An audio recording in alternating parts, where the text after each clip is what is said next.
Buenas noches. Hoy en el programa vamos a tener el caso indignante de John Bernales, el policía que fuera asesinado ayer junto a un compañero suyo en una cobarde emboscada, al parecer narcoterrorista, en Huanta, Ayacucho. También vamos a hablar del caso absolutamente indignante de El Chosicano, esta línea de cústers, de combis, en las cuales pasa absolutamente de todo. Accidentes, ayer hubo uno terrible con 10 heridos de gravedad, pero ocurren agresiones a pasajeros, violaciones, es decir, es el reino de la impunidad y nunca son sancionados. También un nuevo caso de una víctima del Madre Mía. Hemos encontrado al testimonio de un señor, Antenor Hoyos, cuyo hijo, Nelson Hoyos, fue también asesinado en el año 1992 por las huestes del capitán Carlos. Hemos encontrado ese caso aquí en Lima, en Huaral. Así que poco a poco las personas comienzan a hablar y la verdad se abre paso. Estarán también con nosotros para el análisis político Agustín Figueroa y Alberto Ariancén, aquí en vivo en el set. Pero vamos a comenzar con este recuento indignante de los accidentes de El Chosicano. No tienen pistolas, pero son criminales del timón. Son asesinos al volante que hasta ahora no han sabido ponerle freno a esta carrera de accidentes y muertes, donde gana el que más víctimas tiene en su haber, el que más sangre hizo correr y el que más familias enlutó. Aproximadamente mueren 10 personas en nuestro país todos los días, 5 en la capital, 5 en el interior del país.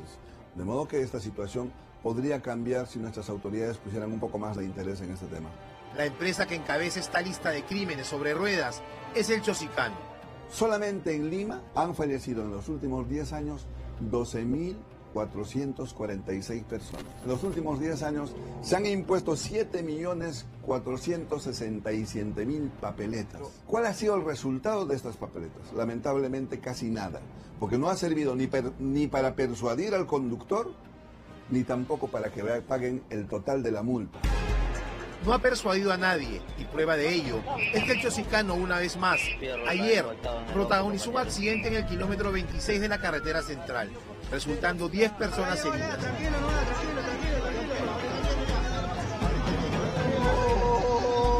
Pero esta fue solo una de tantas.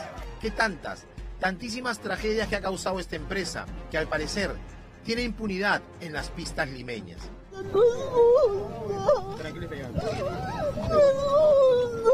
En junio del año pasado, una víctima mortal cobró El Chosicano. Manuel Velázquez Santander, un ex policía de 82 años, murió arrollado por un bus que hacía la ruta Chosica-Lima.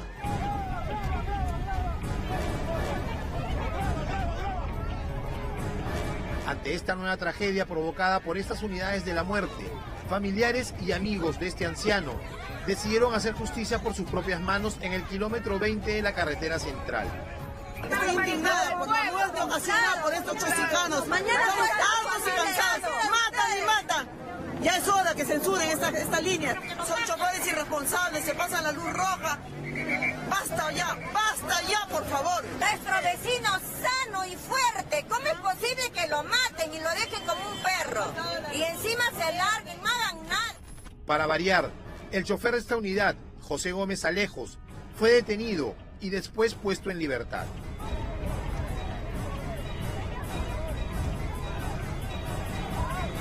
Pero hay más perlas del Chosicano.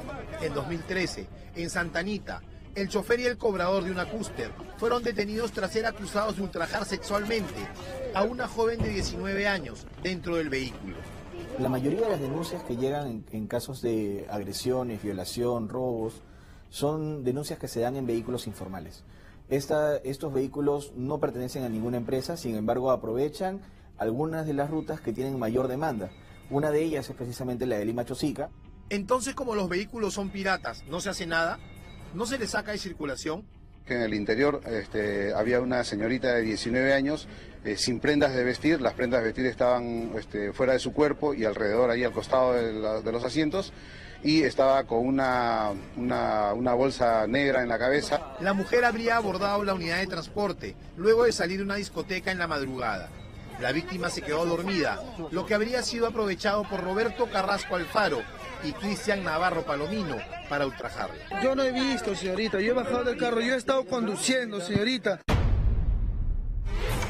Buscamos a Luis Quispecandia, de la ONG Luz Ámbar, quien confesó cuál es el verdadero problema de las empresas de transporte. Y estas empresas afiliadoras, a quienes les han apodado cascarón, bueno, no son propietarias sin duda de su testimonio, de un documento que le expide la notaría de ser dueños de una empresa, pero en la práctica no son dueños ni de una llanta. Entonces, como solamente afilian a los vehículos, los dueños de los vehículos son personas naturales, a quienes les cobran no solamente la inscripción, que son en dólares, sino les cobran diariamente entre 10 soles y 100 soles diarios. Me imagino que las empresas de los chosicanos deben por lo menos pagar entre 40 o 50 soles diarios al dueño de la empresa. O sea, no hay un control sobre los choferes y los cobradores. En enero de 2016, un chofer de una Custer del Chosicano pateó varias veces en la cabeza a un hombre con discapacidad que quiso subir al vehículo. En las cámaras de seguridad se aprecia cuando la víctima cae al piso, golpeado por la unidad. El joven molesto golpea la ventana con sus muletas, provocando la ira del conductor, quien de inmediato baja del vehículo y patea salvajemente al hombre.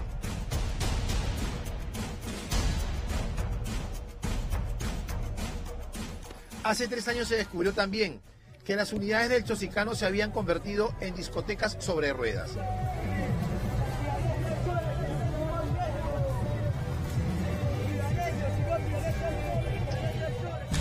A pesar de todas estas muestras de las infracciones de tránsito, de las muertes causadas, del salvajismo de sus choferes y cobradores, los chosicanos siguen siendo los reyes de las pistas ante la pasividad de las autoridades.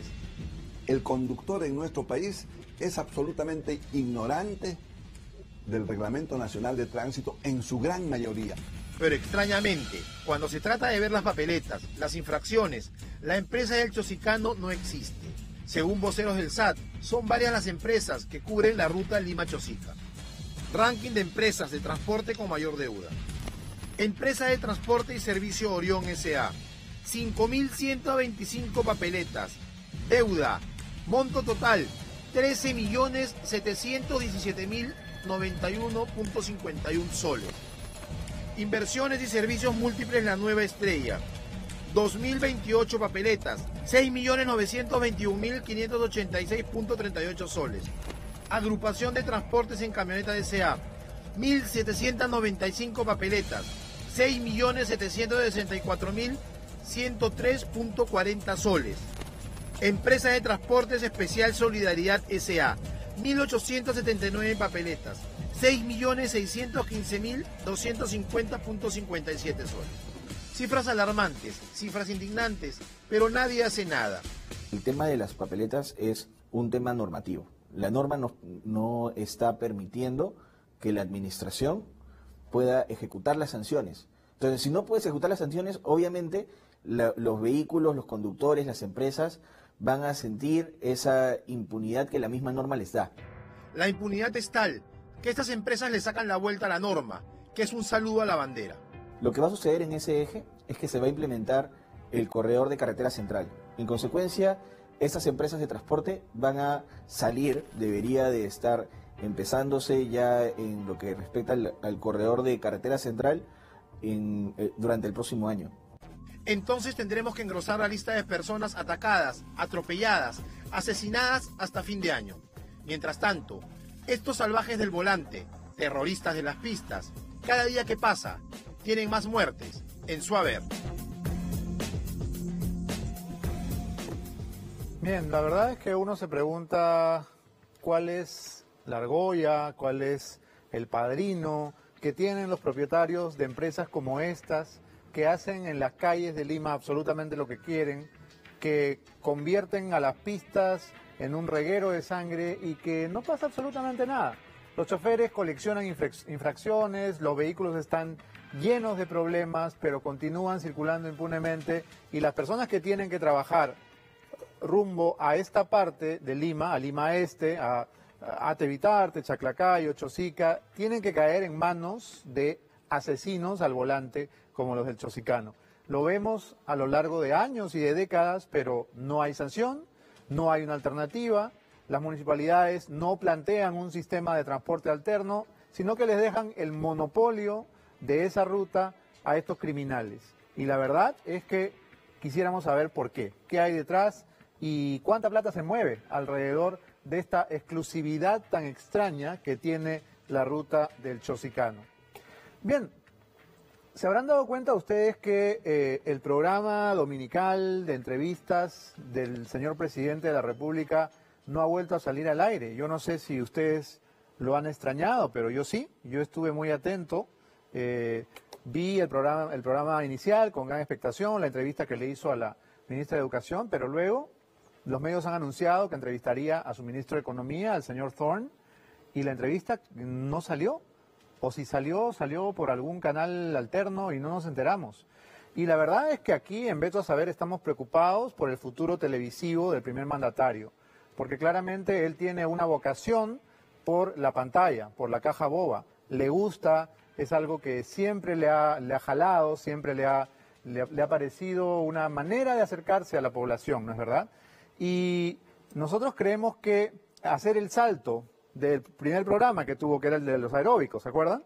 Cuando recién estrenó, hizo un programa de aeróbicos con los ministros, que fue muy comentado, llegó con las justas a un segundo capítulo, que lo hicieron ya en interiores, sin menos producción, con un vestuario un poco más discreto, ¿no? Y más austero. Y el programa de aeróbicos del presidente también quedó ahí, no sé por qué lo pararon de hacer.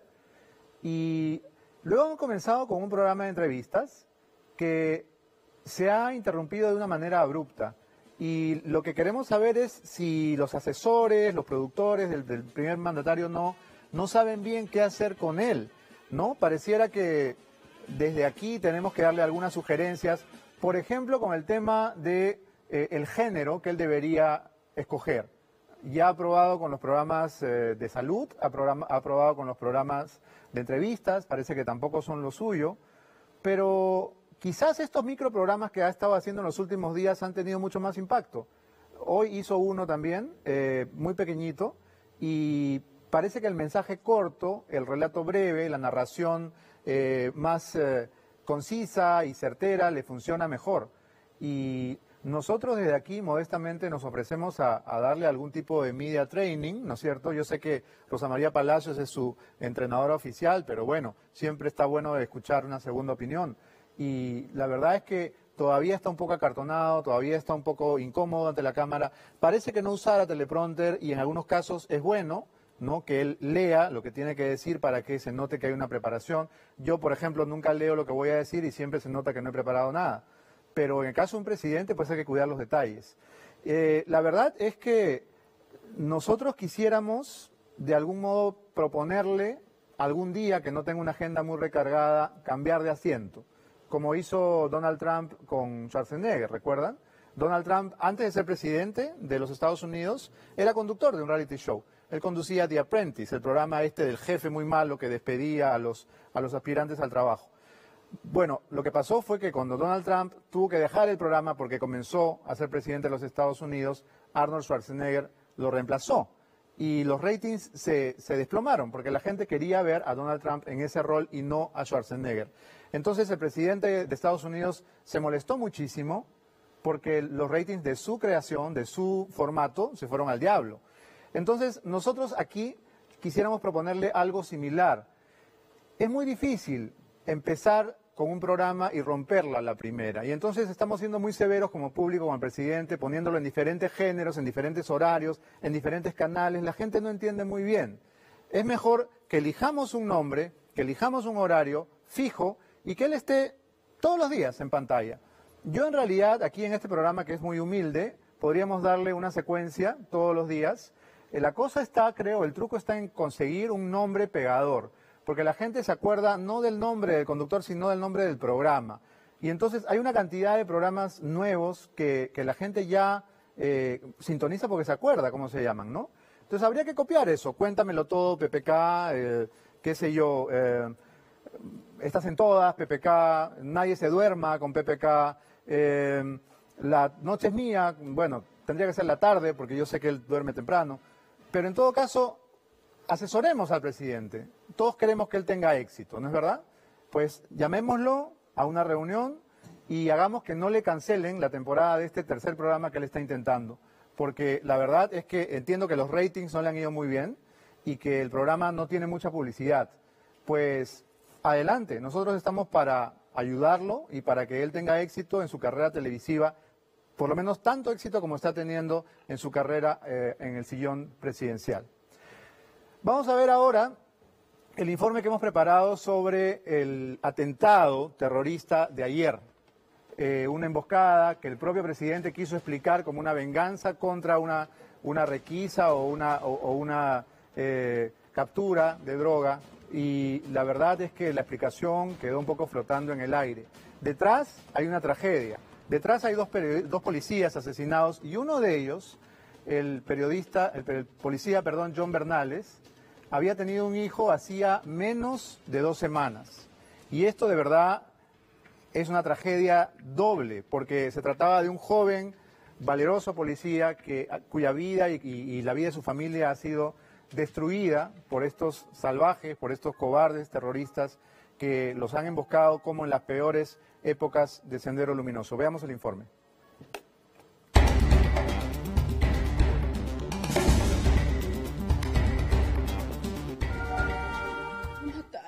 Lo mataron, señorita. No mataron a mi sobrino. No nos van a regresar nada. Él ya no va a estar acá, señorita. Ya no, ya. John Bernales se casó hace 5 meses. Hace 14 días nació su primer hijo. Y ayer los narcoterroristas lo mataron. Siempre me ha ayudado mi hermana. Siempre hemos estado los dos juntos, unidos. Mi hermano, el segundo, siempre estaba conmigo.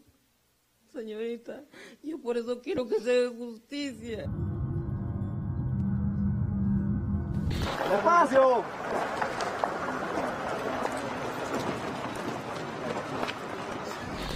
Justicia para el suboficial de segunda. Justicia para ese bebé que acaba de venir al mundo, y de qué manera. Justicia para esa esposa que soñaba en acabar sus días junto a John, al amor de su vida. Me han dicho que no tiene el rostro en la parte de acá. Está desfigurado prácticamente. Sin embargo, dentro del dolor de la familia está la tranquilidad de que John murió en su ley. Él amaba a la policía. Él amaba siempre su carrera, no quería hacer el cambio para acá. Yo le decía a mi hermano, ven acá a vivir con nosotros, normal, vamos a aceptarla ya tu mujer, la mujer que tú quieras, normal. Pero él no quería. Siempre le gustaba a veces las cosas peligrosas también, eso también no se sabía medir en mi hermano. En estas fotografías, posa orgulloso con su uniforme, con su arma de reglamento. En estas otras imágenes, vemos a John con sus compañeros de la base en un momento de relajo. Llevaba 5 años en el Braen, siguiendo el ejemplo de su padre, que también es policía. Ahora todos sufren su partida. La tía y la hermana del suboficial de segunda, John Bernales Mendoza, lloran inconsolables la muerte de este joven policía de 33 años, que fue asesinado ayer en una carretera de Huanta, al lado de su compañero John Apaza Maita, en una cobarde emboscada terrorista. Diego, ¿cómo te sientes?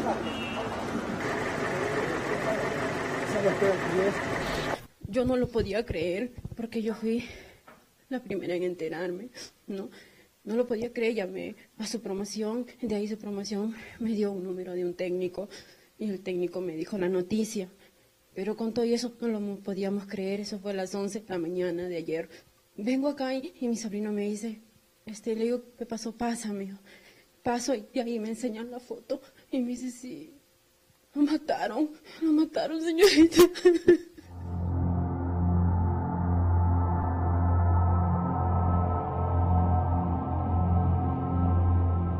Había muerto así un momento a otro, no sé cómo le habrán agarrado a mi hermano, pues. Pero también yo también pido justicia, ¿cómo le van a mandar a mi hermano John también y a su otro amigo también que se llama John? ¿Cómo le van a mandar a los dos también a un sitio tan peligroso?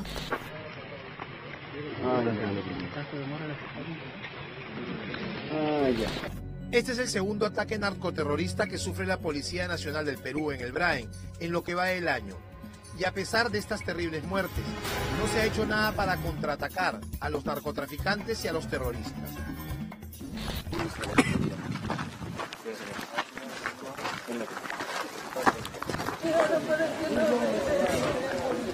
Dolor que no tiene consuelo, ni siquiera el mensaje que dio ayer el presidente Kuczynski. Esto es, a todo entender, una venganza por la incautación de drogas que yo anuncié hace un par de días. No podemos seguir así. ¿Cómo lo vas a recordar? Mi pollito lindo. Así le decíamos de cariño. Pollito.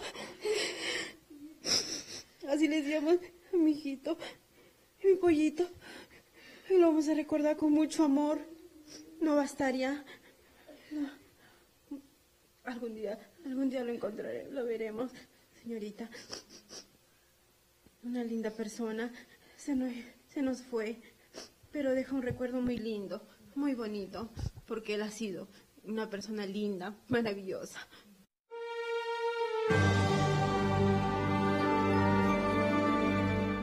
Entregó su vida por el Perú. Es un nuevo héroe de la patria. Por eso, por respeto a este nuevo mártir del país, pedimos al gobierno que no abandone, y mucho menos deje en el olvido, como ha pasado en otros casos, a la esposa y al bebé de 2 semanas de nacido, que deje el suboficial de segunda, John Bernales.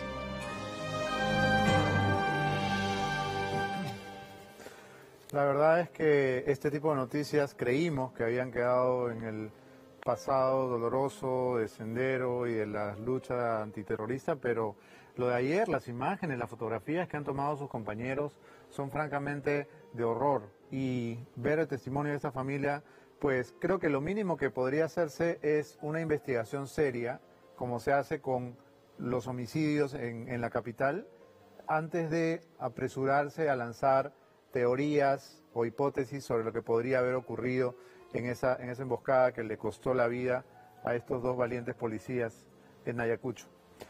Bien, y ahora nos acompañan en nuestros estudios Agustín Figueroa y Alberto Adriancén, analistas políticos. Gracias por estar con nosotros. Buenas noches. Buenas noches.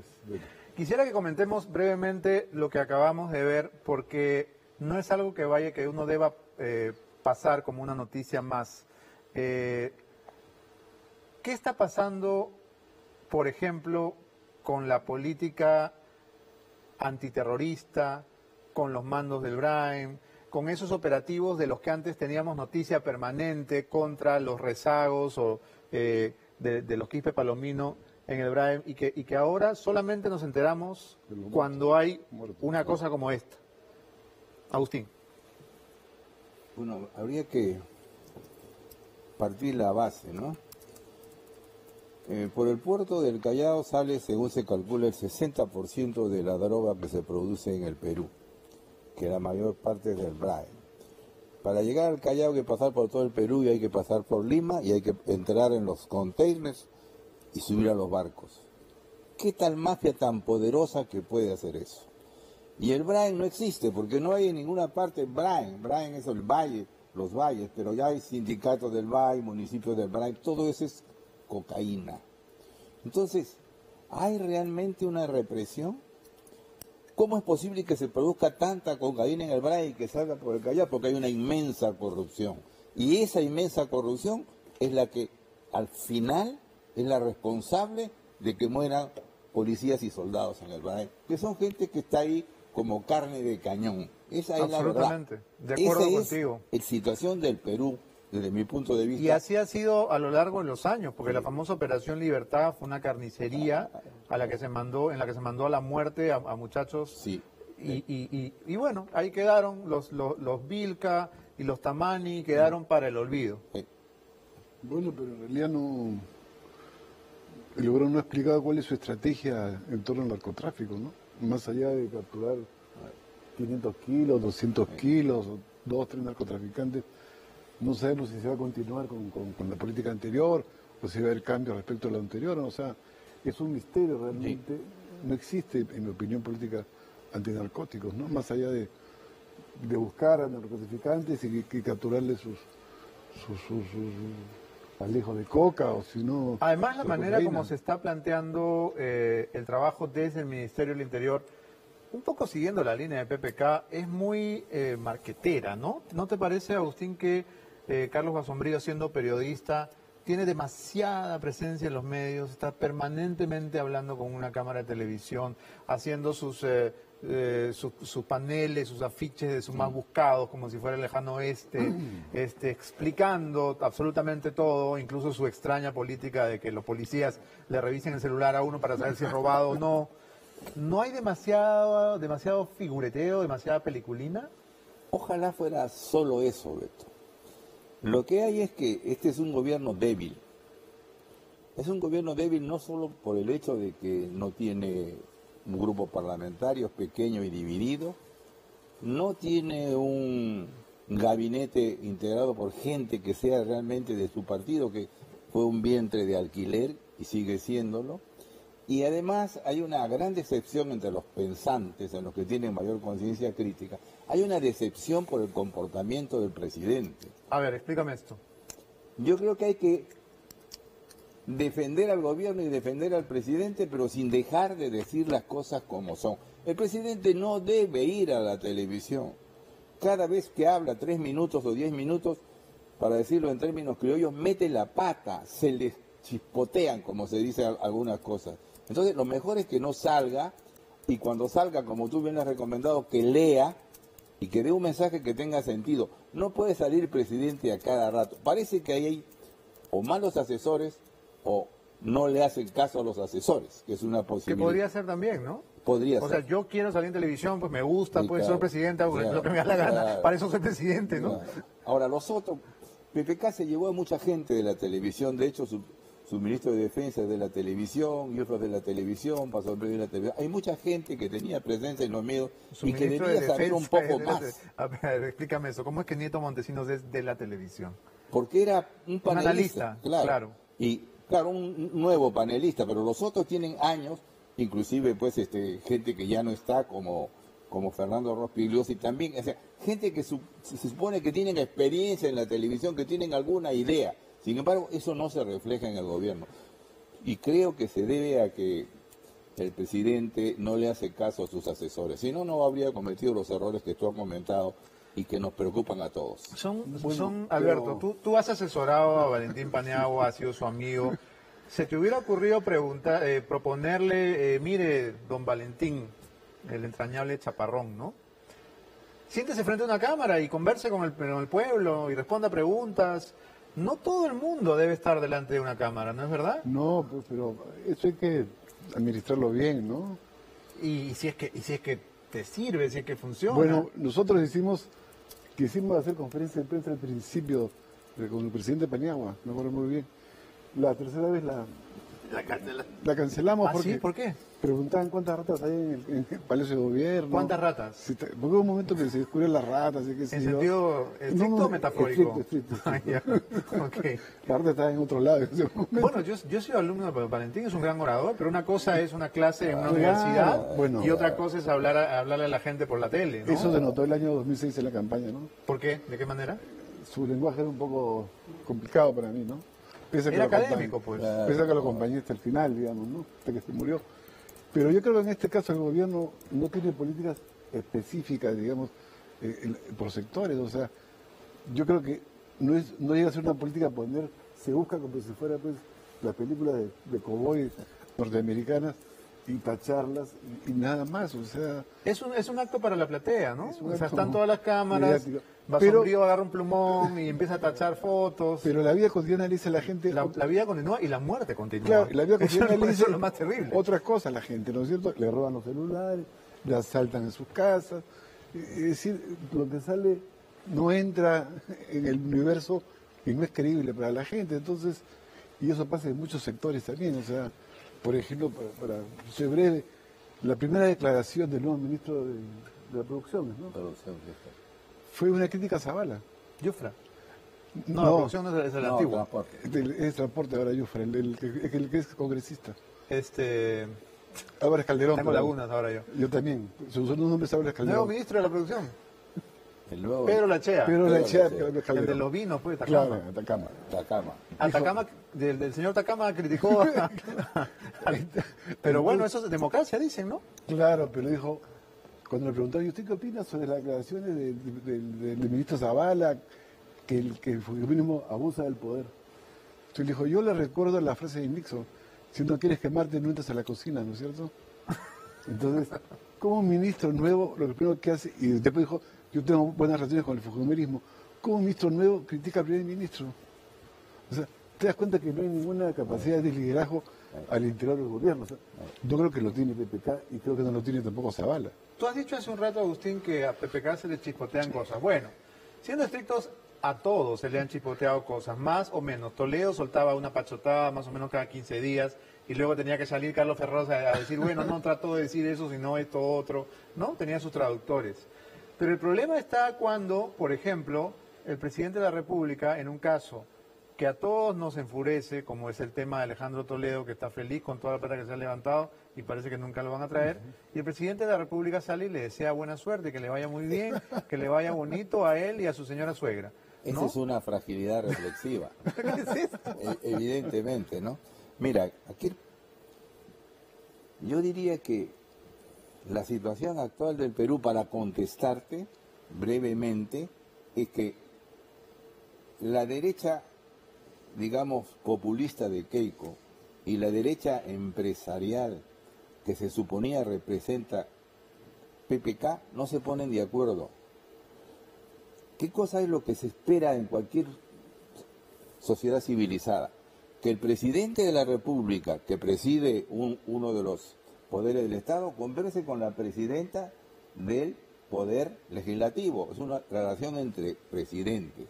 Y en la parte política, que el jefe del partido de gobierno o del frente de alquiler del gobierno converse con la jefa del partido de la oposición. Tiene que haber una conversación política y tiene que haber una conversación entre las instituciones. Todos los parlamentarios, los 72 parlamentarios de Keiko son personas mayores de edad y van a tomar decisiones. Y quien toma la decisión final y que enfrenta la cosa es la presidenta del Congreso. Tienen que conversar a ese nivel y a nivel de los partidos políticos o los máximos representantes. Han ganado las elecciones, es su obligación conversar. No es una opción converso o no converso. Tienen que conversar. Comenzaron bien, cortaron y ahora la situación es tan delicada. Porque nadie se esperaba que les cayera encima a Odebrecht y después le cayera los ríos y los desbordes. Entonces, en esta situación es gravísimo.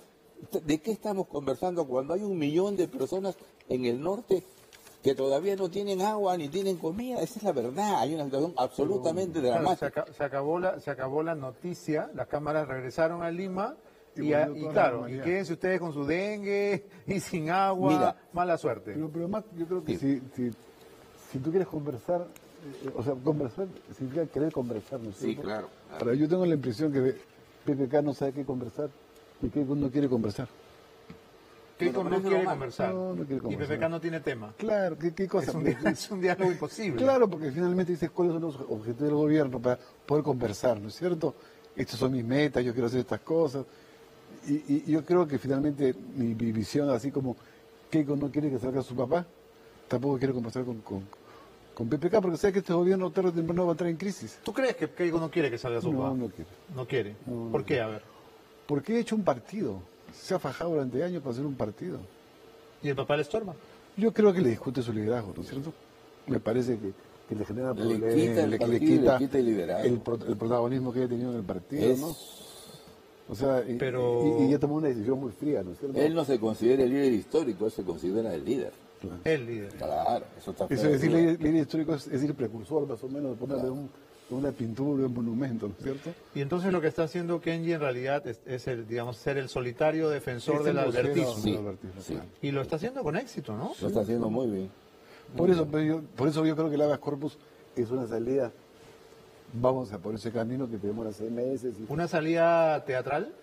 Más o menos, como dice, patear la pelota para adelante. Los abogados especialistas dicen que eso no va a funcionar, pero es un tema mediático, ¿no? Es un tema mediático. Claro. La salida es que el Congreso dio una ley y el presidente dice que la va a aprobar y sale. Si se trata de que salga, tienen el camino para que Claro, salga. porque fíjate, cada uno por su lado puede hacer lo que puede hacer. O sea, el presidente puede dar el indulto si quisiera, ¿no es cierto?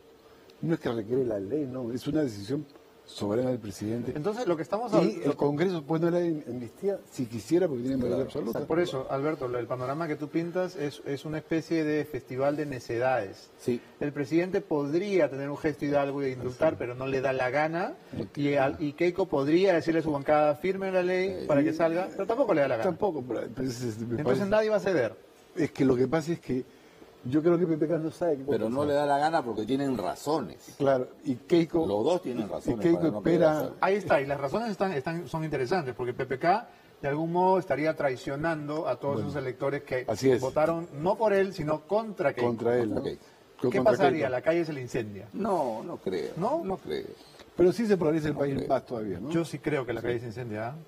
Si tú le prendes fuego, sí, pues. No, yo no le voy a prender fuego, pero Si mira alguien lo le que prende pasó la fuego. última semana de elecciones, ¿no? O sea, todos los colectivos salieron y tuvieron una manifestación importante, ¿no? Entonces, PPK supongo que lo último que No, además tiene necesita en este problema. momento es salir a la Además, calle. Yo creo que hay gente de su gobierno que tampoco quiere el indulto, ¿no? Ah, sí, También, claro, obviamente. claro. Podríamos enumerarlos con Claro, los dedos, entonces, ¿no? parece un problema también interno y externo, como usted Si dice. Fujimori sale de la Ese cárcel y se proceso. va a su casa, no pasa nada. Pero eso no va a pasar, pues. No quiere él, pues, él quiere salir. Claro, o sea, en olor de multitud. Por un lado le conviene tener esta imagen de hombre acabado y enfermo, pero Revive. sale y rejuvenece. Pero además, él quiere salir, pues te das cuenta, porque empieza a Twitter, me voy a morir viejo. No, pero todo preso tiene que querer está salir, bien, la pero naturaleza está de una bien. persona privada de su libertad. Pero está bien, Y cualquier pero familia, él- ¿no? Creo que diría que salga como sea, por la ventana, hacemos Está un bien, hueco. pero él es un O sea, presidente Eso haríamos nosotros con nuestros padres, que salgan como sea, pero quiero tenerlo. Él ¿no? es un líder histórico también. pues, Es raro, ¿no? Es raro entender la Es un lógica líder político. de lo que está detrás. Mi hipótesis es que no hay que conversar, pues.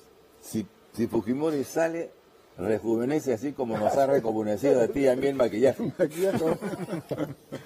Tengo que dar pase a un testimonio que se suma a la larga lista de testimonios que algunos periodistas estamos presentando sobre el caso Madre Mía. En este caso no viene de la selva, no viene del Guayaga, viene de aquí nomás, del norte de Lima, de Huaral. Un padre de familia que vino de esas zonas y que vino después de mucho tiempo a denunciar el asesinato, la desaparición forzada de su hijo. Este es el testimonio desgarrador de una familia que perdió a su hijo y que además fue víctima de ataques posteriores que han hecho que ni siquiera conserven una sola fotografía de este pobre muchacho que tuvo una muerte tan cruel. Adelante. Él es Nelson Hoyos Sagástegui, desaparecido el 5 de junio de 1992 en el pueblo de Madre Mía, tras haber sido detenido por una patrulla militar liderada por el capitán Carlos. Esta foto es el único recuerdo que mantiene su padre Antenor Hoyos tras ser incendiada su casa a causa de un enfrentamiento entre el ejército y Sendero Luminoso. Aquí vemos a un Nelson muy sonriente de tan solo 13 años, jugando con la tierra a orillas del río, posando para el ente. Ya han pasado 25 años y su padre implora justicia, y es que aún no pierde la esperanza de encontrar a su hijo. Siento que el culpable de la desaparición de mi hijo es el capitán Carlos. Mi hijo Nelson Hoyos Sagástegui, que estaban esperando el ómnibus que venía de Tocache para embarcarse a Lima, se aparece una patrulla del ejército comandada por el capitán Carlos y fue detenido y lo llevaron a la base de Madre Mía. Cuando nosotros seguimos insistiendo en preguntarle que nos diría la verdad, él se molestó, que no nos va a decir nada más. Y si no, ya nos llevaría al bote. Al bote le decía, pues a un pozo profundo, donde ahí le metían a todos los detenidos. Y yo me retiré a mi casa, con la esperanza de que algún día va a regresar, ¿no? Pero no fue así. Y si no se encuentra, él nos va a tratar como a perro. Yo regresé a preguntarle nuevamente por mi hijo. Él vino y me reconoció, me dijo, tú eres papá de Nelson Hoyos. Yo le contesté que sí, ¿no? Entonces, él me preguntó, ¿qué es de tu hijo? ¿Qué es de Nelson? Yo le dije, pues usted debe saber. Y me dijo, ¿sabes que tu hijo ha sido un terrorista? Ha sido brazo derecho de Abimael Guzmán, me dijo así. Pero cuando ya él es candidato presidencial, en la televisión ya ahí lo reconocemos. Él nos obligaba semanalmente, los días sábados sí íbamos a hacer faena ahí en la base, unos trabajos de limpieza que nos hace hacer ahí. Por eso que yo lo reconozco muy bien a él. La persona que no iba, a él lo trataba ya de terrorista, ya, que son están contra el gobierno, que son subversivos. Y justamente por estar indocumentado a mi hijo no lo habrá capturado, ¿no? La tomada de subversivo, tal vez.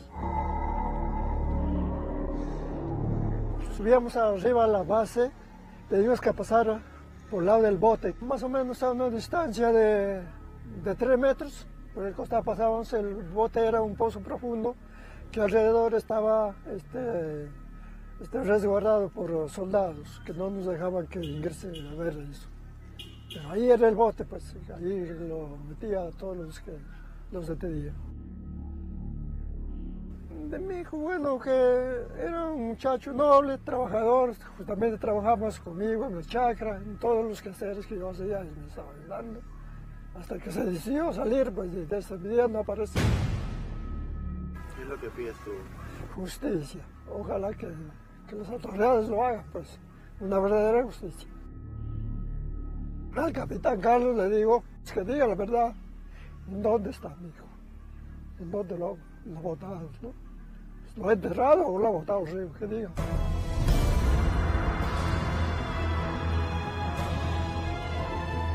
Las autoridades quieren decirlo, pues, ¿no? Con tantas pruebas de testigos que hay, por lo menos ya deben dictar una detención preventiva para ese capitán.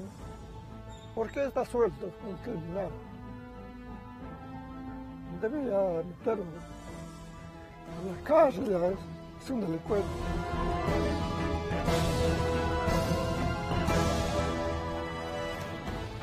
La verdad es que es imposible no conmoverse y solidarizarse con el dolor de este viejo padre de familia que ha pasado 25 años en esa espera de justicia. Porque estamos hablando de crímenes que ocurrieron en 1992. Y en 25 años este hombre ha guardado silencio por terror, por miedo. No ha acudido nunca a una comisaría a denunciar, nunca acudió a un fiscal a contar lo que hicieron con su hijo porque tenía miedo. Y se fue de Madre Mía, y se fue de Tingo María, y se vino a vivir aquí, a Lima, porque tenía miedo y porque no quería que pase lo mismo con el resto de su familia. Y ahora con las denuncias que han aparecido en los medios y que estamos presentando, él se ha animado por fin a romper su silencio. Y lo que está contando es verdad. Y es verdad porque la descripción que él hace, por ejemplo, de las faenas obligatorias, los trabajos comunales a los que el capitán Carlos obligaba a la población de Madre Mía, eran una costumbre que él impuso en el lugar y que nos las han contado a nosotros en el sitio. Cuando hemos estado en Madre Mía, los pobladores nos han narrado que el capitán Carlos los fines de semana hacía traer a todos los varones de la comunidad a tirar lampa, a limpiar la base, a limpiar el cuartel, a cavar huecos, y el que no venía automáticamente era terruco, automáticamente era tachado de senderista. Ese dato es cierto. El pozo al que se refiere, el famoso bote, un pozo de 8 metros de profundidad, donde el capitán Carlos metía a los detenidos, o prisioneros más bien, antes de someterlos a torturas y luego a desaparición forzada, está en todos los testimonios. Es un dato que coincide con lo que dicen los soldados, lo que dicen los familiares de las víctimas. Se les metía a ese hueco bajo la lluvia, bajo el barro, algunos morían ahogados cuando había lluvia, algunos morían sepultados, vivos, lo ha dicho Ponce, lo ha dicho Becker, lo han dicho todos. Y la pregunta que se hace al final es que me diga dónde han botado el cadáver de mi hijo. ¿Ustedes se imaginan lo que es preguntar algo así? ¿Lo tiraron al río o lo enterraron? Que me digan dónde está el cuerpo de mi hijo. O sea, esta persona no tiene derecho siquiera a sepultar al hijo que muy probablemente fue descuartizado como se hizo con los demás. Y la pregunta final es una pregunta que yo le trasladaría a las autoridades. ¿Por qué no se le da prisión preventiva a este presunto asesino? ¿Por qué? PPK podría dar un mensaje a la nación, ¿no?, de estos microprogramas que hace y explicarnos. ¿Por qué Ollanta Humala no está preso ya? ¿Cuántos testimonios más necesitan? ¿Cuántas víctimas? ¿Cuántos familiares de víctimas? ¿Cuántos soldados más que lloran arrepentidos cuando cuentan las cosas que los obligaron a hacer cuando eran menores de edad, además? Algo raro está pasando acá. Tenemos que hacer una pausa, amigos, pero regresamos para seguir conversando con nuestros invitados. No se vayan, es Beto Saber.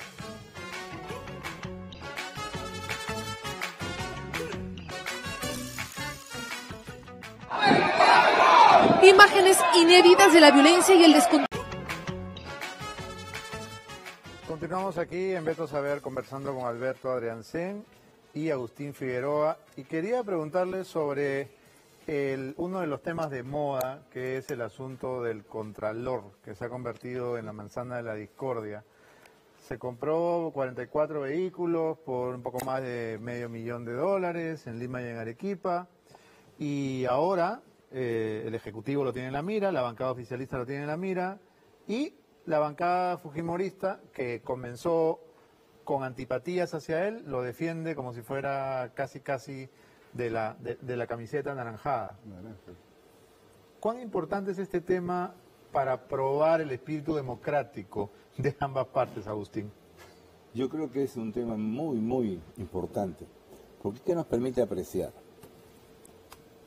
No es que en el legislativo y en el ejecutivo haya un enorme deseo de combatir la corrupción. No lo creo. No creo que ese sea su primer objetivo de ninguno de los dos. Pero es bueno que se peleen por esto. Esta pelea sí es buena, porque el Contralor sí debe salir. El Contralor ha cometido errores y tal vez delitos y no debía tener ese puesto. Eso viene de los tiempos de Humala, por eso lo atacaba antes los fujimoristas. Está muy bien que del enfrentamiento de dos fuerzas políticas se destape cosas de corrupción. Lo que no está bien es que hagan estas cosas por enfrentamiento y no en búsqueda. Por eso es que lo apoyaban antes y lo atacan ahora en el fujimorismo. Esa contradicción se debe porque en este caso el Contralor está siendo apoyado por el gobierno o por un sector del gobierno. Es en realidad una medición de fuerzas, un forcejeo, a ver quién le tuerce la mano al otro, ¿no es verdad, Alberto? Bueno, de hecho, no tengo cómo probarlo, pero hay una relación entre la forma de actuar del Contralor y el contrato Kuntur, ¿no? Y la renuncia del ministro de Transporte, ¿no? Una relación entre la forma de actuar del Contralor y el contrato Kuntur. No, que todo se sepa luego de el contrato Kuntur, la renuncia del ministro. Claro, la oportunidad de la denuncia es rara, ¿no? Demasiada buena suerte. Es como el chiste que dice, yo no soy paranoico, pero creo que alguien me persigue, más o menos así, ¿no es cierto? Sí, claro. Entonces, hay una relación, porque eso pasó también al gobierno, ¿no? El gobierno dice que se lo pasó al Congreso y entre los dos se pelotean la responsabilidad. Yo creo que tiene que efectivamente que renunciar, ¿no? Hoy he leído los delitos, me parece. Ya no hay alternativa. No, pero también creo que no se puede tapar con eso el escándalo de Chinchero, ¿no?